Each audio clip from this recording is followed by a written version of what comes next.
చేస్తారని మన మీద ఎవరైతే హోప్ పెట్టుకుంటామో, మనం ఎవరి మీద అయితే ఆశ పెట్టుకుంటామో వీళ్ళు నాకు ఖచ్చితంగా సహాయం చేస్తారు. ఆర్థికంగా గాని, మాట పరంగా గాని, లేదా ఇంకొక పరంగా అనుకున్న వాళ్ళు ఎవ్వరు కరెక్ట్ సమయానికి అడ్రస్ లేకుండా పోవచ్చు. కానీ నమ్మదగిన దేవుడు మనతో ఉన్నాడు. ఆయన మనతో ఉంటే, మనం ఆయనతో ఆధారపడితే మనం ఎప్పుడు కూడా సిగ్గుపరచబడే సమయం రానే రాదు. హల్లెలూయా.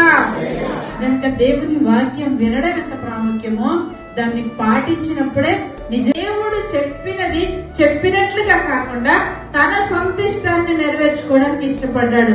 అందుకే సౌలు కుటుంబం అంతకంతకు చెప్పాలి ఏమైపోయింది, దిగజారిపోయింది. అంతకంతకు దిగజారిపోయినట్లుగా మనం చూస్తున్నాం. మనం చాలా సార్లు అనుకుంటాం, మరే నా ప్రార్థన ఎందుకు దేవుడు వినట్లేదు, లేకపోతే నేను చేసిన ఉపవాసాలు ఎందుకు దేవుడు అంగీకరించట్లేదు, లేకపోతే ఎన్నో సంవత్సరాలుగా నేను ఒక విషయం కొరకు కనిపెడుతూ ఎదురు చూస్తూ ప్రార్థన చేస్తున్నాను, అయినా దేవుడు నాకు సమాధానం ఇవ్వట్లేదు అని మనల్ని మనం ప్రశ్నించుకుంటూ ఉంటాం. కానీ ఆ ప్రశ్నించుకునే సమయంలో మనల్ని మనం పరిశీలన చేసుకోగలిగితే ఖచ్చితంగా మనకు అర్థమైపోద్ది ఎక్కడ మనం దిగజారిపోతున్నామో, ఎక్కడ మనం లోపంగా ఉంటున్నామో, ఎందుకు దేవుని ఆశీర్వాదాలు పొందుకోలేకపోతున్నాం అనే సంగతి మనకి చాలా స్పష్టంగా అర్థమవుతుంది అనమాట. గనక మన జీవితాల్లో ఆశీర్వదించబడకపోవడానికి సౌలు జీవితంలో మనం చూసాం. అంతకంతకు దిగజారిపోవడానికి, అంతకంతకు నేర్సిల్లిపోవడానికి ప్రధానమైన కారణం ఏంటంటే దేవుని మాట, అంటే దేవుడు